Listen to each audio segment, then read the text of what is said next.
Perkenalkan, nama saya Sabila Amira Buhari, saya dari kelas manajemen 224C. Hari ini saya akan memberikan sedikit penjelasan tentang PPh pasal 23. Jadi, pajak penghasilan pasal 23 atau yang lebih dikenal dengan PPh pasal 23 merupakan pajak yang dipotong oleh pemungut pajak dari wajib pajak saat transaksi yang meliputi transaksi dividen, royalti, bunga, hadiah, dan penghargaan, sewa, dan penghasilan lainnya yang terkait dengan penggunaan aset selain tanah atau transfer bangunan dan jasa. Berikut adalah tarif pajak seperti yang dijelaskan pada penjelasan di atas. Yang pertama itu 15% untuk dividen, 15% untuk dividen, royalti, bunga, hadiah, dan penghargaan, dan 2% untuk objek pajak lainnya.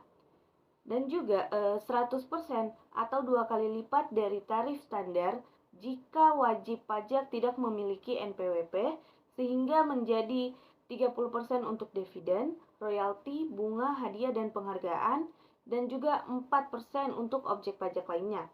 Jumlah transaksi yang akan dikenakan oleh angka ini adalah jumlah bruto sebelum PPN atau pajak pertambahan nilai.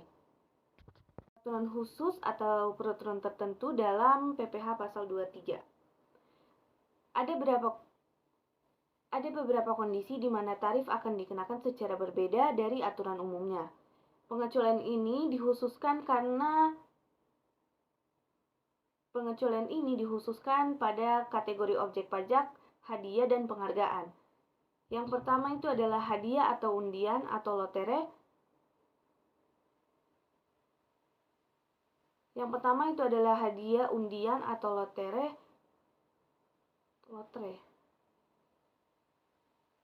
Yang pertama itu undian atau lotre dianggap sebagai penghasilan dan akan dikenakan tarif sebesar 25%. Hadiah lainnya dan penghargaan, termasuk penghargaan karir, akan dikenakan tarif yang sama seperti halnya dengan tarif pajak yang berlaku menurut PPh pasal 21.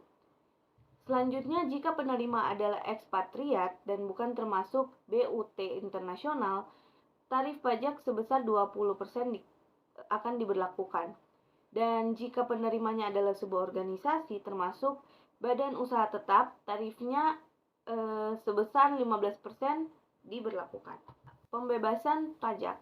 Untuk meminta pembebasan pajak untuk PPh pasal 23, wajib pajak tengah mengalami kerugian fiskal atau memiliki hak atas kompensasi kerugian pajak atau hak penghasilan yang dibayar atau akan dibayar lebih dari pajak penghasilan yang terutang.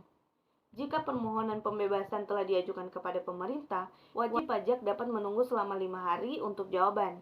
Jika setelah 5 hari tidak ada jawaban, maka permintaan tersebut dianggap telah disetujui. Sini adalah beberapa faktor yang dapat membedakan PPh pasal 22 dan pasal 23. Untuk objek pajaknya, pasal 22 itu impor, pembelian, penjualan barang.